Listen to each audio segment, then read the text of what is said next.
If it's yellow smoke you see rising amongst the Tuscan hills, hear all kinds of bikes bouncing off the rev limiters and see a crowd of Italians invading the track, it means only one thing. MotoGP has landed in Mugello. Welcome to After the Flag on a rather special occasion for the local boy.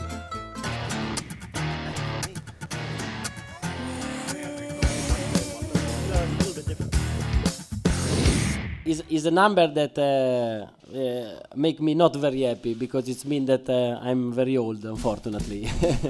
But yes, I'm happy to celebrate the 300 Grand Prix here in Mugello, but especially to arrive in Mugello in a good shape and with some good races of this season.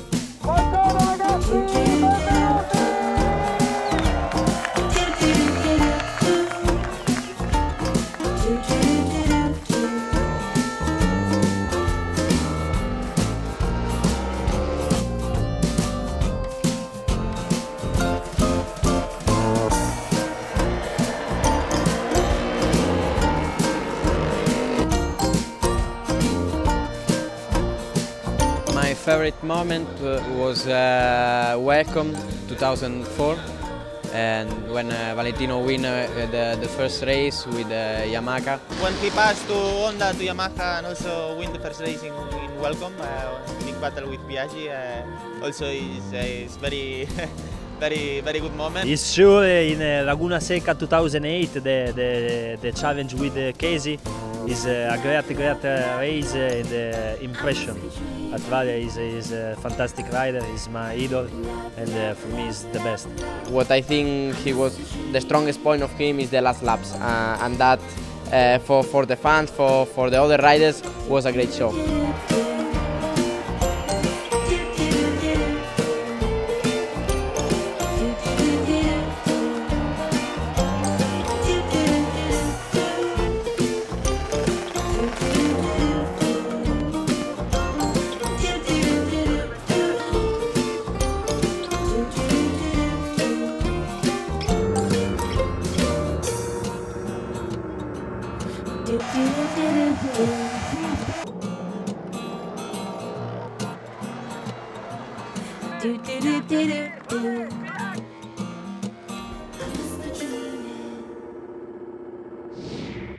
Well, he's quite popular, isn't he, Valentino Rossi? What about Jack Miller, though, in Moto3? We've had some fantastic drama so far this year. Good afternoon. Afternoon. What do you reckon of all this Rossi mania, first of all? It's been a bit hectic, hasn't it? I mean, he definitely seems to be pretty popular. He's got one or two fans kicking around here, that's for sure. Yeah, but when we get to Phillip Island, though, perhaps we might see a similar thing with you this year. Yeah, exactly. One or two would be nice.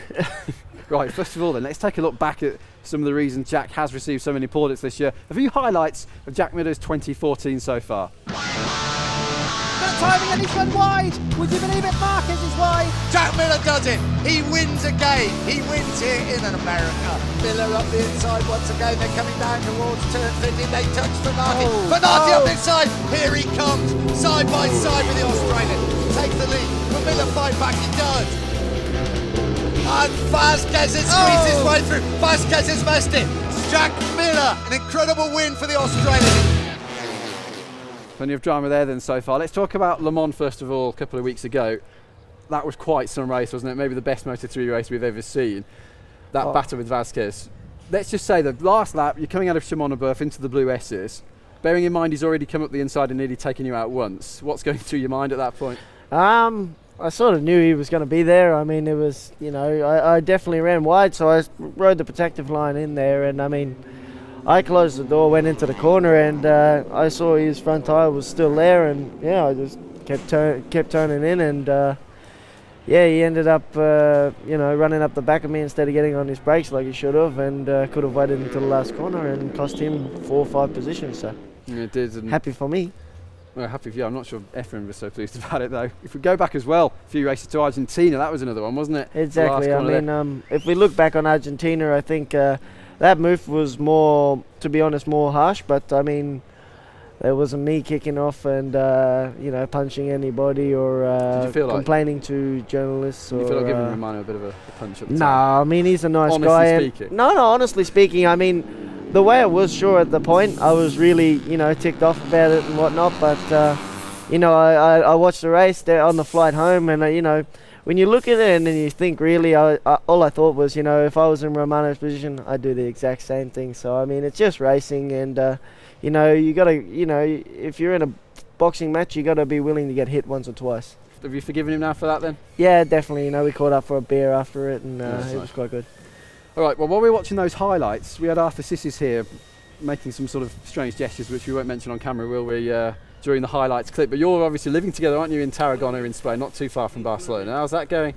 Oh, it's good. You know, I wouldn't say living there because we're like illegals, I guess. No, Arthur's now a Greek citizen, so he's allowed to live in He's a Europe. Greek But citizen, yeah. Is he now? Yep, and I've got my dual passport, so I'm alright. I'm from New Zealand as well as Australia, so both there. But no, it's good. You know, we're roomies up there in Tarragona, and it's definitely a laugh, that's for sure. Let's talk about the season so far then. What is it? 3 poles from 5 races, 3 victories as well. It's going pretty well, isn't it, so far? So far, so good, touch wood, but we try to keep the ball rolling. I mean, we're still really early days into the season, and I to be honest, it's almost a little bit too early to start thinking about the championship. We, like I've said all along, we'll just take each race by race until we get to about the halfway point, and then we'll see where we are then and take it from there. Right, well, perfect. Well, best of luck for the rest of the season, Jack. Thank you. Before we go, though, just got to throw in a quick mention for the Sideways Glance videos, which you may see on YouTube and MotoGP.com. A major protagonist here, actually, Mr. Miller. You must have watched them, have you not? I have watched them, and watched you know, I just don't like to, you know, think about it because I look like a in most of them, that's for sure. But no, they're definitely a laugh, those videos. It's always good to see the off-camera shots. But you can't do the teeth anymore, can you? No, I wish I could. You know, they're not mine. They're not someone else's either. They're artificial. Arthur's. No, they're not his either. He's got a couple fakies as well, but they're not ours. So they're in there for now. Nearly lost it in Argentina once because the glue came off, but luckily I found this little secret I got with Loctite super glue, and when they come out I just put a little super glue and I actually glue it back in myself because it's difficult with the GP schedule. We got to be traveling all the time, so no time to go to the dentist.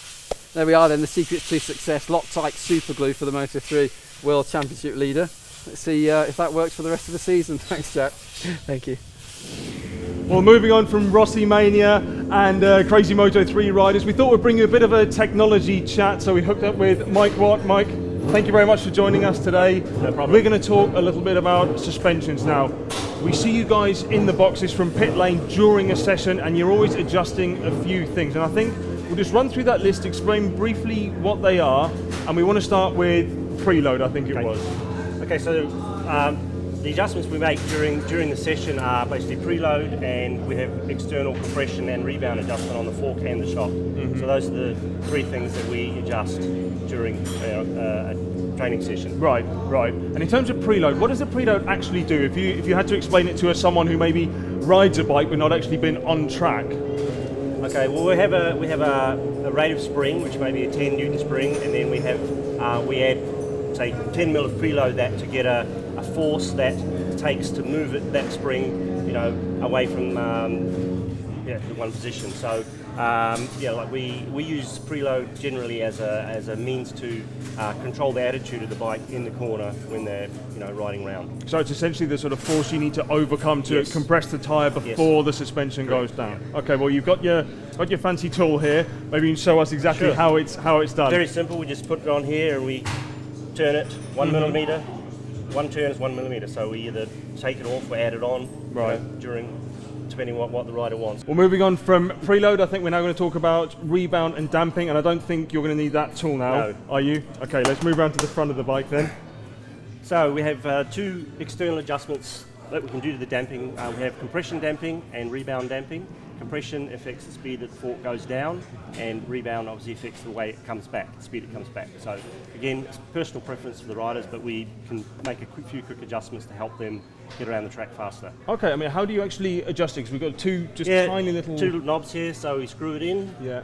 There's clicks on it, screw it in, a couple of clicks to make it harder. And sorry, that one now currently, the bottom one is the damping or the rebound? This is the compression damping, and right, then the top one is the rebound. Right, okay. And I mean, you know, we talk about damping rebound. I think there's this misconception that, you know, when it goes down a certain speed, it comes back up. How big a differences do you often see with the damping and the rebound? Do you ever get someone who, say, wants it to go down quite quickly, but then actually come back very slowly? Yeah. Yes, I mean, generally the rebound damping may be 3 times more damping than the compression side. So you've got to imagine that you've got all that stored energy from the spring. When you compress that, it wants to come back really fast. So the rebound damping has to cope for that and slow it down, take away the energy from the spring. Moving on to the rear then, we have the same 3 components, but obviously a slightly different way of adjusting. I think with the damping and rebound, though, it looks quite similar. Exactly the same. Same knobs, and as you can see, the mechanics have put a C and an R there so they don't screw it up. Right, okay. So yeah, we just, again, clicks in, clicks out. Yep. Quick adjustment. The preload, a little bit different on the rear. We have a pneumatic preload adjuster. So we have this special tool that we can quickly put this on. It's charged up with nitrogen, and then just quickly adjust the spring. It forces the spring down, or preloads the spring. Great, fantastic. Well, look, that was very interesting, Mike. Thank you very much for your time. And next time out, we might see how quick you can change the springs in the front. Sure. Yeah? Okay. All right. Cheers. No problem. Well, with the bike set up and the best conditions we'd had all weekend, we were ready to race. Fantastic start from local boy Andrea Iannoni. Bit of a shame for Cal Crutchlow, who took out Stefan Bradl early in the stages. Not so good for Bradley Smith either, who lost the front end. But in the end, it was Valentino Rossi who entertained the crowds for the first half of the race. The local favourite started in 10th place and managed to fight his way up to 3rd. The crowd ecstatic about that. Yet at the front, it was Jorge Lorenzo and Marc Marquez.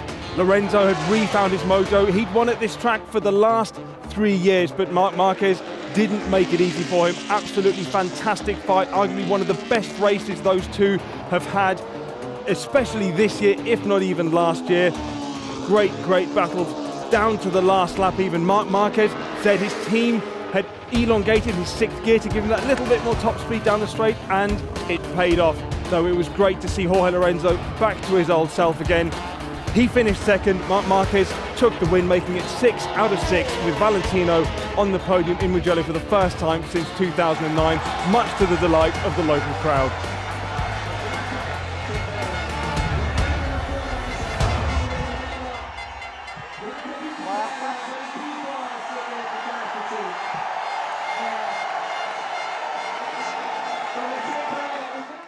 Well, we can just about get our breath back now, can't we? What an unbelievable weekend it has been. An incredible fight between Lorenzo and Marquez at the front of the race. And here's what it does for the championship a 1/3 of the way through the season. So look at that, really. 150 points from a maximum of 150 points for Marquez. Rossi jumps ahead of Pedrosa for 2nd place. Lorenzo jumps ahead of Dovizioso for 4th place, but 85 behind Marquez. 6 races in to the 18-round season. So that was Mugello 2014, Magic Mugello 2014. This one will go down in history as one of the best ever races, surely in the modern era of the MotoGP World Championship.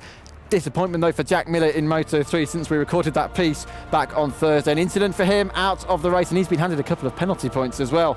However, it's all about Rossi, it's all about Marquez and Lorenzo here at Mugello this season. And now the battle continues at the home track of those Spaniards. We're in Barcelona in 2 weeks' time. See you there.